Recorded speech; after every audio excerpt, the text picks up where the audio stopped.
تعزیت کیا ہے۔ اور ناظرین، یہ وہ تاریخی لمحہ جب ہندوستان کی سرزمین کو ان مسافروں نے چھوا۔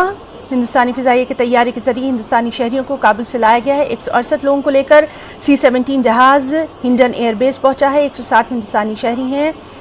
تمام لوگ بحفاظت ہندوستان کی سرزمین پر پہنچ چکے ہیں۔ بے حد تاریخی لمحہ۔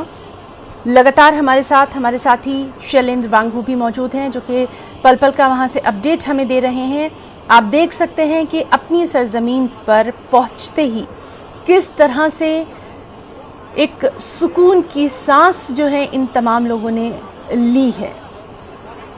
تو بے حد اہم اس وقت کی خبر، یہ تمام تر تصاویر ہمیشہ یاد رکھی جائیں گی۔ جس طرح سے افغانستان میں پل پل حالات بدل رہے ہیں، سب سے اہم یہی ہے کہ ہندوستان نے لگاتار کہا ہے کہ اپنے تمام شہریوں کی حفاظت اولین ترجیحات میں شامل ہے، اور C-17 جہاز ہنڈن ایئر بیس پر پہنچا ہے۔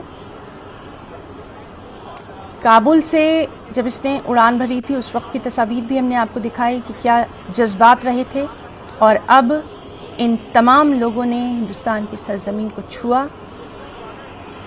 کابل سے 167 لوگوں کو لے کر C-17 جہاز ہنڈن ایئر بیس پر پہنچا ہے، جس میں 107 ہندوستانی شہری ہیں۔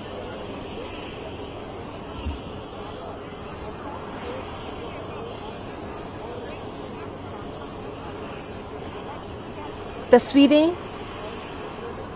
بہت کچھ کہتی ہوئی، ان پلوں کو بیان کرتی ہوئی۔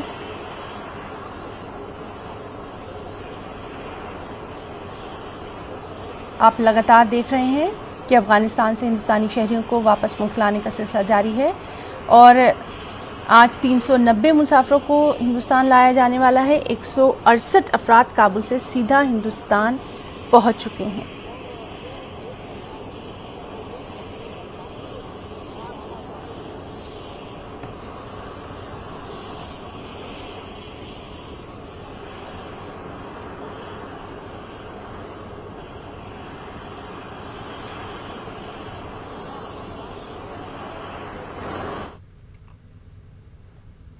کورونا وبا کے دوران باہمی امداد و انحصار کا جذبہ مستحکم ہوا ہے۔ ملک اس وبا سے متحد ہو کر مقابلہ کر رہا ہے۔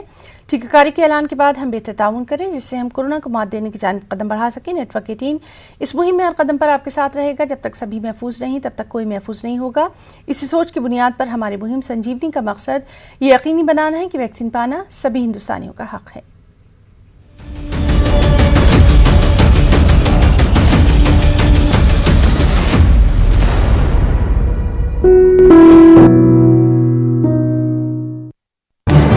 اس نیوز ہیڈ لائنز کے پرایوجک